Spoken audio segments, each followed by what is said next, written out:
This is Rob Carbone, and you're listening to BD4. He loops out to left field. Going to be a tough play. Jeter on the run, makes the play. Oh, flies into the stands. Oh, what a play by Gerrit Jeter. There it goes. Deep to left. Really deep. See ya. Oh, my goodness. What a shot by Aaron Judge. Oh, way back left field. You gotta be kidding me. Goodbye, home run. I swear to God, you gotta put four fingers up. Torres comes to the plate. See ya. A home run by Gerrit Jeter. Oh, what a ball game. A game-winning walk-off home run by Gerrit Jeter. He is Mr. November. This one by Mattingly. Oh, hang on to the roof. Goodbye, home run. Miles high, middles far, it is gone. A tremendous home run to the back end of the grandstand in left field. The Sanchino. No, that Gary is scary. Ball game over. Yankees win. No! Yankees win. What is going on, guys? This is Rob Carbone coming at you with another episode of BD4. Episode 147 of the podcast tonight. BD4, where there's no better way to get your Yankees and Knicks analysis. Yes. Hope everybody's doing all right. You know, we're keeping on. Not much has really went on lately in my life. Pretty boring over here. We're still trying to get into the swing of things with, COVID and everything. We're kind of continuing to slowly open up and, sporadically working here and there, me personally, but not full time yet. School starts for me in a few weeks. Actually need to figure out, I don't know if they're going to do like a full-time online thing yet, or I think they're doing a couple days a week where we're going to campus. So it's a little hectic right now over here, but I hope everybody's doing good. No, really, I do. Now I just finished watching the final game of the 4-game set where the Yankees took on Boston. But before that, I was watching some of the NBA. The NBA's back, and I gotta say I was a little what's the word? I was a little I guess what's that word? Skeptical of it at first. It was really weird to see, especially since the NBA is in the playoffs now, and it's going to be weird to see without fans in the stands and playing at neutral sites. But I must say, guys, it got off to a bang. I don't know if anybody else saw that Nuggets Jazz game, but I put some money down on that to make it interesting. And oh man, talk about a hair puller, man. Something that's going to cause you to bite your nails. That was a good ass game. The Nuggets did win. So I got, I won my DraftKings bet, but it was back and forth all second half, really. That fourth quarter, that overtime. I mean, there were 19 lead changes, 10 ties, 38 combined 3-pointers between the two teams. There's a fly in here. I'm trying to get it out. But shit, was that something or what? Jamal Murray, Donovan Mitchell going back and forth. Mitchell had fucking 57 points by the end of this one, and his team still lost, but he was destroying it. Denver couldn't stop him. At one point they went to a zone defense. They had no answer for Donovan Mitchell, but on the other end, Jamal Murray, him and Jokic playing that 2-man game, playing the pick and roll, playing the pick and pop game together. They got it going. They were thriving. And then, Murray hits a couple of clutch shots, a couple of threes, a big mid-range, and he ends up hitting some key baskets down the stretch along with Jokic to give the Nuggets the victory. But it was awesome. It was action-packed, full of all kinds of shots going in. You talk about Euro steps, step backs, up and unders, floaters, pull up. It was such a great, fast-paced offensive game.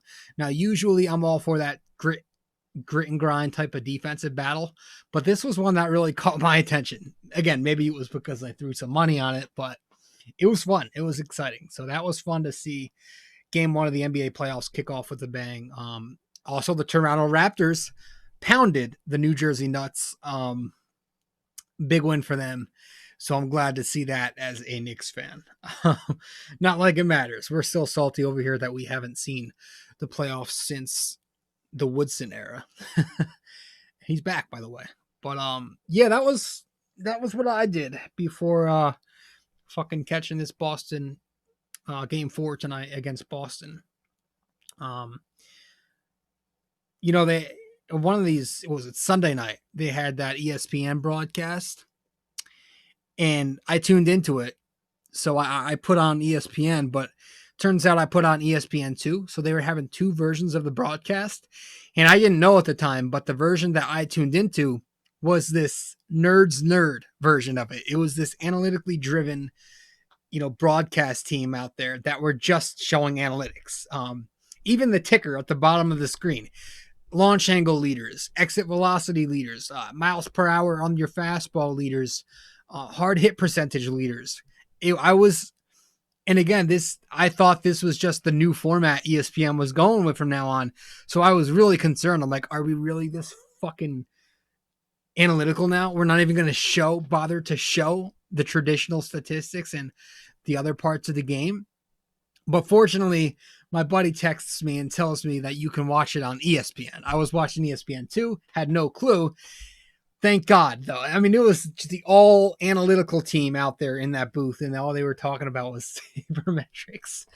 Not that I hate, not that I'm fully against them. I'm not the biggest fan of sabermetrics, but it's just that I thought that was the only way we were going to get the feed on Sunday. But fortunately, it was just another network. But no, the Yankees have been playing well. JD Martinez.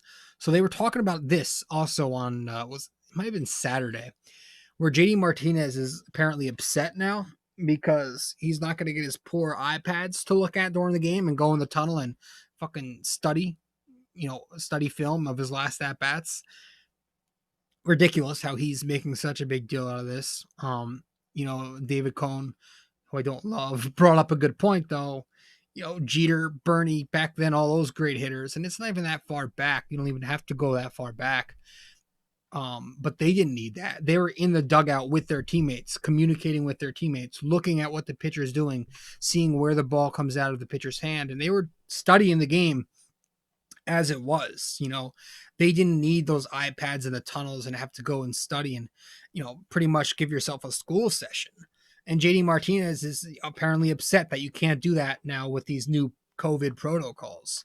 You can't leave and come back in the dugout or something like that. I think it's ridiculous. I think, I hate all this new technology we have. Personally, I know I'm an old school guy, but sometimes I just feel like you just need to keep the game the way it is and stop using all this technology during the game and do whatever you want with it afterwards, right? I mean, I don't know. Now, speaking of technology and analytics, Yes Network is getting rough to watch because it's David Cone. I can't, dude. David Cone is hard to listen to. I mean, not only does he just go on his rambling sessions and talk, but as an old school pitcher who I used to love, watching highlights, I say, because I wasn't really old enough to see him in his prime with the Yankees, but he is so sabermetrical too. And it's a little much for me. It's a little much talking. Every time somebody brings up something, he has to bring up that same point, but make it analytical. It's difficult to listen to him. I do like O'Neill. This whole thing with O'Neill in the basement, I find that pretty amusing. Where the hell's Ken Singleton? I don't think I've seen him yet this season. Did he do the National Series? And that may have been it. Maybe the Baltimore series. It's been a while. I would love to see, I would love to get more Ken Singleton because he's my guy. That's my favorite one there. I don't like many guys on the Yes booth. I'm not big fans of many, but it's Singleton. It's probably him, O'Neill, and I do like Flaherty. I think he knows a lot. So he's boring. He sounds boring. He makes you want to fall asleep, but he does have a very deep knowledge of baseball. Um, anyways, I'm rambling. Let's get to game one. We might as well just start and quickly, real briefly, we're going to recap this series, and then I guess we'll dive into certain players and talk about the state of the team. But yeah, game one was good, guys. Game one was a very sharp game for the Yankees. It was 10-3 victory where Gerrit Cole finally had his first truly dominant outing in pinstripes. Right, he's been good. He's been very solid so far with the Yankees. Don't get me wrong, but I think this was the first one from inning one to his final frame out there where he was completely dominant. Right, striking out JD Martinez a few times. He struck out 8 Red Sox hitters, and he pitched 7 innings of 1-run ball, no walks, and just 4 hits. Now the only run against him was just a 4th inning solo shot, but. Hey, listen, he picked up the victory. That was his 4th victory in as many decisions, so he's 4-0. The ERA now sits at 2.76, so he's been great. Don't get me wrong. This is his first dominant outing, and I was glad to see it. The bats were efficient too. 10 runs versus those 3 for Boston. So Yankees had 14 hits. They hit just under 370 that game. 5 walks versus a modest 8 strikeouts. And they drove in all 10 of those runs. So they were all RBIs. Now the scoring started in the 5th. That's when they kind of started to pull away, rather. Mike Tauchman double put it at 3-1, and then Gary Sanchez hit the big home run to make it 5-1, and that's really where the Yankees started to build on. That's what they started to build on. I think in the 7th inning, Mike Tauchman came back again with a single to drive in another run. Frazier followed him up with a double, 8-1 at that time. Then in the 8th inning, Tauchman again, his 3rd hit and 4th ribby of the game with a big double to make it 10-3. Now game 2, Yankees won with another double-digit run total, 11-5. Took the 11-5 victory. James Paxton pitched pretty well. Now Paxton's, we're going to get to him in a bit because we've got some things to talk about there, but he pitched all right, 5 innings, did allow 6 hits, only struck out 2, but in the end, just 3 runs came across the board. And the Yankees, again, they kept hitting the homers. They kept hitting. Gio Urshela, home run in the 1st inning, 2-0. 3rd inning, Paxton gives up 3 runs, so Boston takes a brief lead for a moment, but 4th inning, the Yanks come back out there, and it's Gary Sanchez starting to heat up with a big home run to make it 4-3 Yanks. 6th inning comes, Clint hits the home run, Wade doubles in a run, 8-3 Yankees. 7th inning comes, Clint RBI single, Gardy sac fly to give the Yankees their 11th and final run. So they won that game. Game 3 yesterday was 4-2, a little more of a baseball score. Jay Happ pitched well, his first truly great outing of the season. He went 5 2/3 innings, did allow 6 runners to reach base, but only allowed just 1 solo bloop and struck out 3. Scoring wise, the Yankees did their damage early on, and they let the pitching take care of it from there on out. Gio, Tauchman, and Ford all picked up singles in the 1st inning. Ford driving in the 1 run there. 2nd inning comes along. Hicks has an RBI double to make it 2-0. 3rd inning comes. Ford comes back with a big home run, a Babe Ruthian home run, makes it 4-1. And then in the 9th inning, Zach Britton and Gary Sanchez had a little bit of struggle. Pass ball from Gary because, of course, Britton lets up a run, but still gets it done. 4-2, Yanks take the victory. Now tonight, game 4, as I'm recording, it's Monday night. Game 4 tonight was a 6-2 victory, right? Or 6-3, maybe 6-3. But Montgomery pitched well. He pitched 3 2/3 innings only. Because of that rain delay, obviously, but he was doing good. He only allowed 3 hits up to that point, just 1 run, didn't walk a batter, and struck out 4. He probably could have kept going and gave you at least 5 if it hadn't rained, but he was effective, and he's been solid so far. Only 1 bad start in his 4 outings this season. But the Yankees scored enough too. The 2nd inning, Hicks hit a double, and then Voit hit a home run, made it 3-0. Then came the rain delay later in the 4th. But, in the 4th inning, after the rain delay, Estrada, we come back out from break, and Estrada hits the home run, That's my guy. Got to talk about him in a bit. Makes it 4-1. And then Voit in the 5th inning hits a homer, makes it 5-1 Yanks. And then once again, Hicks and Voit have big nights. But Hicks tops it off in the 7th to make it 6-2 with a big home run. And then Chapman made his debut tonight, his season debut after coming off the COVID list. I don't know why it took so long for them to get him back, but I guess because he's a hard thrower, they just want to make sure. He struggled a bit, was a little rusty, but, still threw hard. His normal 99, 98. And he, other than allowing a run and triple and a double, he got the job done. And it wasn't a save situation, but it was enough to, I guess, to give him credit. But he did good. So that was that. It was a good series, guys. The Yankees swept Boston. I think that was their 10th victory in a row against the Red Sox. And their 6th in a row on the season. But it was a big series. A lot of guys chipped in. Good to see Clint Frazier getting everyday time. I don't think he's sat yet since he's gotten called up, knock on wood. But, he's been getting extra base hits. He's been driving in runs. He's that spark plug I think the Yankees needed because they were in a little bit of a rut right before he got called up. He comes up and they start producing runs more. I think he has a lot to do with that. Guy's hitting 444. The on base, the OPS is like 1,500, just below that right now. And he's got 8 RBIs in just 4 games or something. So he's, that's where I think he's going to be. I think he's going to be this power bat who is just going to be a professional run producer, right? In a full season, I say it all the time, guys. I see Clint Frazier giving a team 30 to 35 home runs, 100 plus RBIs. That's the kind of hitter I think he is. He'll sit around 260 wherever. He'll get on base enough, but he will produce runs. He will bring you power. And, I love that spark he brings. He's athletic. Doesn't look terrible in the field yet. So that's also a plus, knock on wood. But Clint looked great. Gary Sanchez starting to heat up maybe. He's now reached base in 5 consecutive games. So that's fucking good, I think he had 3 games in a row with the home run, dating back to the end of the Boston series. The Atlanta series. 3 games in a row to homer.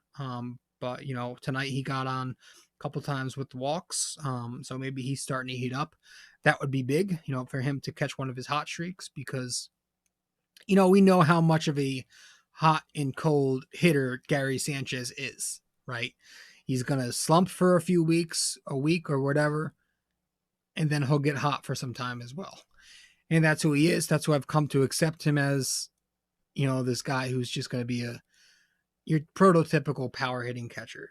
It is what it is at this point. Gleyber and Miggy, these 2 guys, listen, it's difficult because they had these big starts to their careers, right? Gleyber Torres obviously has 2 years of success, but both of them together, remember they came up in 2017, absolutely mashed the baseball together, back to back in the same, they hit successively in the lineup. And they were just, they set a high expectation because of that season they both had together. And, this season they're both off to a slow start.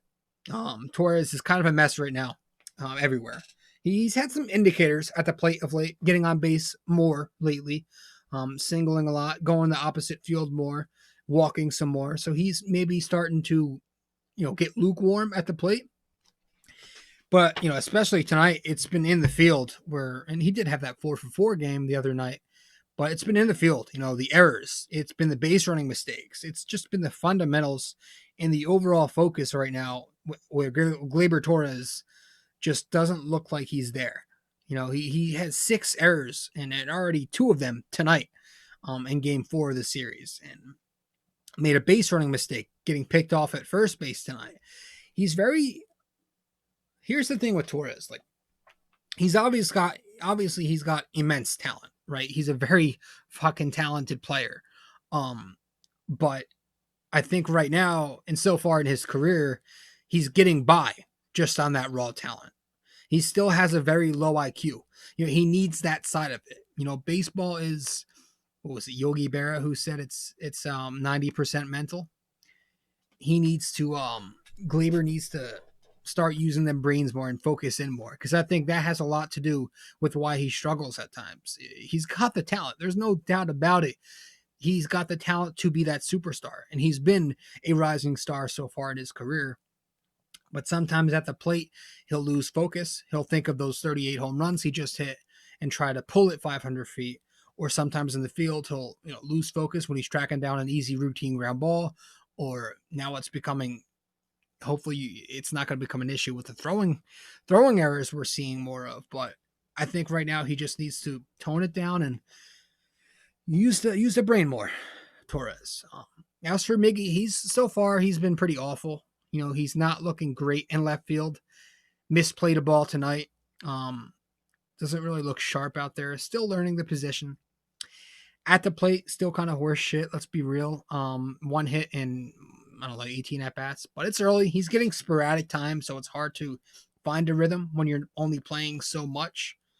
So he still needs more time, I think. I would continue to plug him in there every day, though. Again, I don't like how they're just going to put him in here and then take him out. If Miggy's going to play, I would play him. He's an everyday hitter. Like Frazier, I think Andahar should be somebody who plays every day. Now, there's a left-hander on the mound tomorrow, so I think that's a great opportunity to continue to put both Frazier and Andahar in that lineup, because we've got Blake Snell in Tampa. But so hopefully Miggy, hopefully fucking Torres, both of them, one of them at least, can start getting hot soon. Because, everybody's thinking of when they were killing it back-to-back in the order in 2017. Injury updates here. DJ LeMahieu, obviously the big one. A couple of games ago, left early. With the sprained thumb, we find out he's going to miss, I'd say, 3 weeks. The Yankees are saying 2 to 3 weeks, but I'm going to hit the over on that because it's the Yankees and we know how cautious they like to be. At least 3 weeks, I'll say. So he's going to miss significant time, and that fucking sucks. In a 60-game season, it sucks. It's a big loss because he's obviously the guy that provides that balance in this lineup. He's a contact hitter in a very power-heavy, strikeout-prone lineup, right? He's the guy that brings that balance, the guy that will slap the ball to right field for that single, that will settle for that. He's the guy that brings that that balance, that the Yankees really need. Without him, they've got no shot in October. That's how important he is, because they're so home run, boomer bust, that without somebody like him at the top of that order being that catalyst, they are absolutely screwed. So they need him back.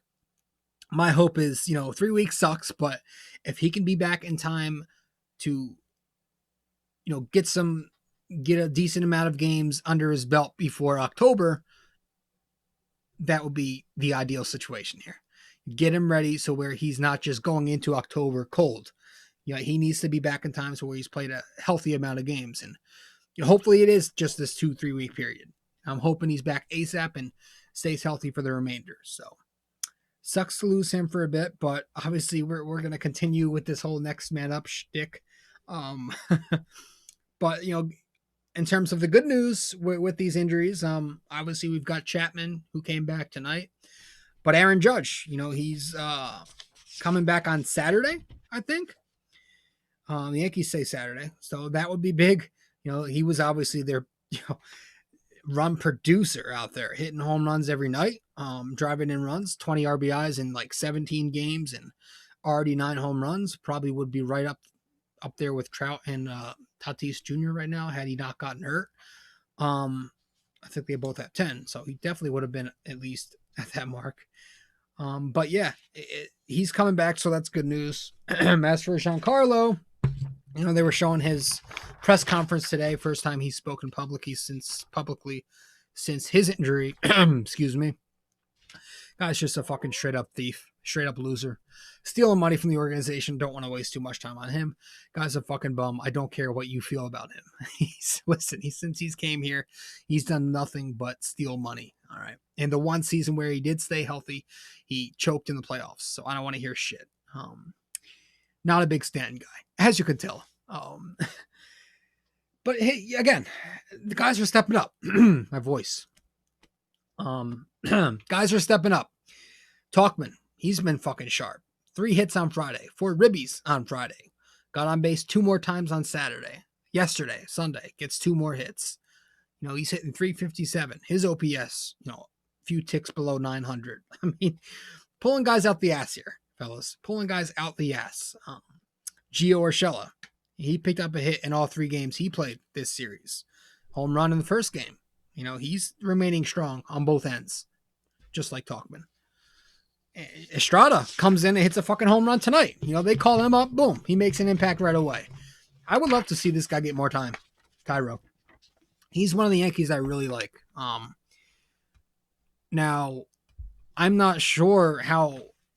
I don't know why they love playing Tyler Wade over somebody like Estrada so much, because Estrada, unlike Wade, is actually produced consistently whenever he gets his time, his at-bats. He's a good player. He can play defense. Sure, he doesn't run fast like Wade does, but he hits the ball. He makes contact. He could spray it around the outfield. He reminds me, I say it all the time. Every time I bring up Estrada, I say this, but he does remind me of a Starlin Castro, Ronald Torreyes type of player. Aggressive, makes contact, sprays it around, keeps the line moving, plays a little defense, has a little bit of power. That's those are the vibes I get when I watch Estrada play. This is probably somebody who could start on a few teams too. If he weren't with the Yankees, he'd probably be starting for some, mediocre teams. At shortstop, at second base, wherever. He's somebody who can play all around the infield and actually plays a little outfield. So I would like to see him get some more at-bats. That would be awesome. But yeah, I think that's pretty much it, guys. The Yankees had a good series, right? They swept Boston. So far it's been so great. Bats are hitting. The arms are starting to pick it up a little bit. We're getting James Paxton, a couple of good outings in a row. J Happ, he looked sharp. Montgomery's been consistent this season. Tanaka has looked good. He's pitching tomorrow. And again, my expectations here, as far as the regular season goes, are I expect this team to have somewhere around 40 wins, and I expect them to win the division. So that's not what I'm worried about. The things that concern me are the things that should be concerning you. And, it's the injuries. You don't want that to catch up to them. You don't want something bad to happen to DJ or Judge and them to go down, or Gerrit Cole on the other end. I think those are the 3 guys this team really fucking needs in the long run, and I think also to succeed in October, you need these bats to make more contact. So that's why LeMahieu is important. And, on the other end, you need this rotation outside of Gerrit Cole to step it up in the long run too. Who's going to be that ace, that second, that 1A type of guy. Tanaka usually steps it up in the postseason, great. But, between Montgomery, between him, Paxton, and Happ, going to have another guy kind of,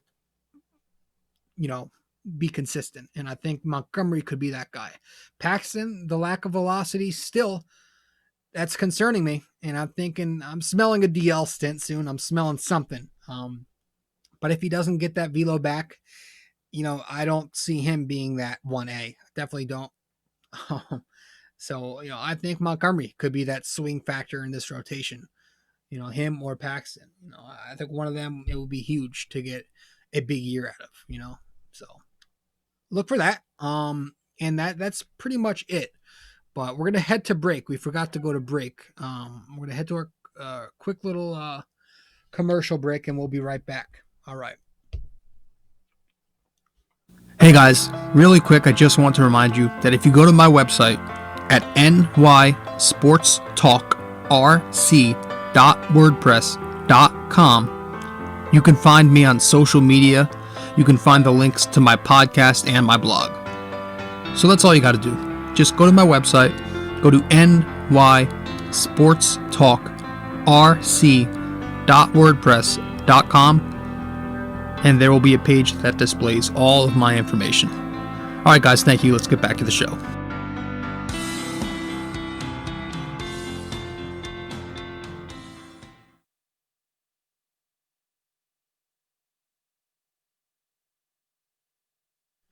All right.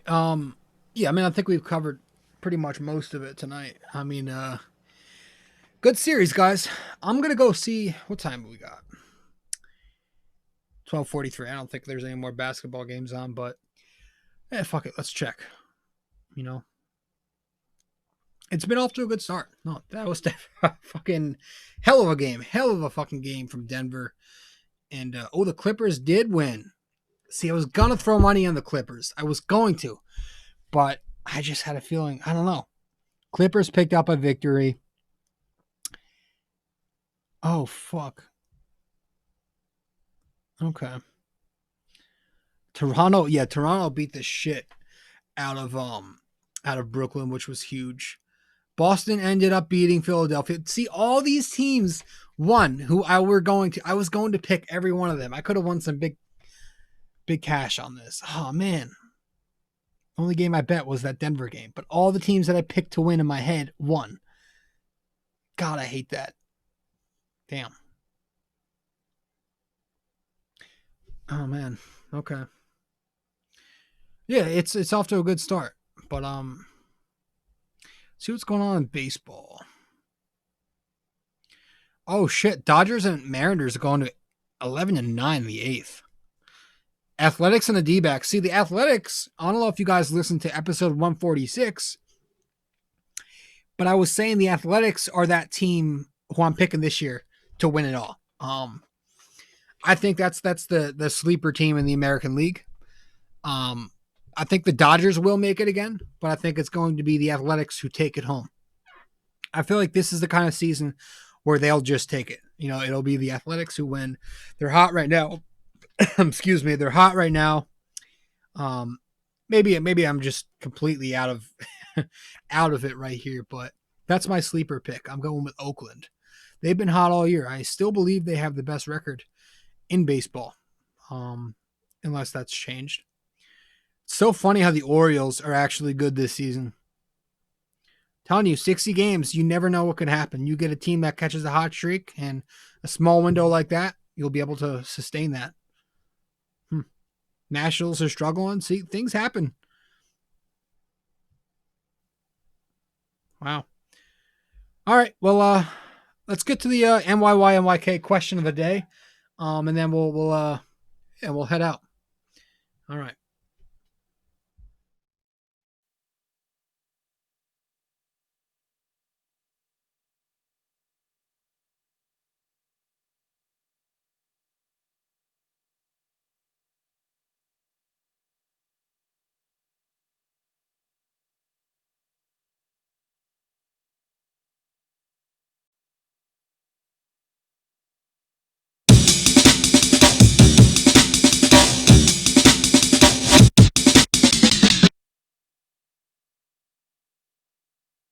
All right. So, sorry.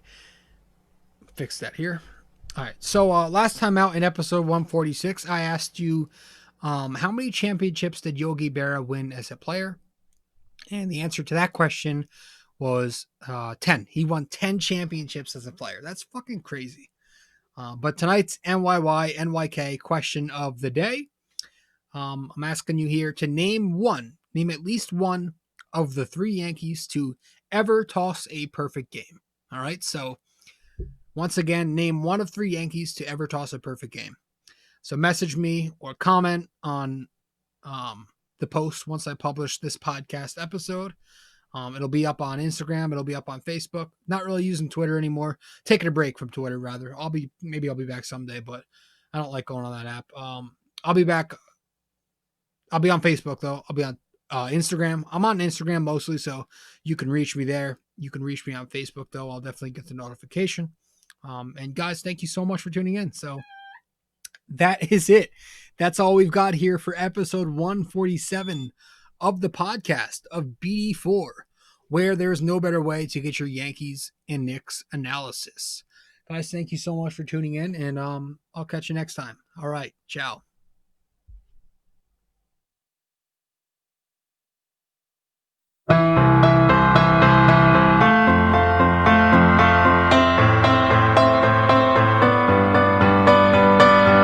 This podcast is sponsored by Anchor.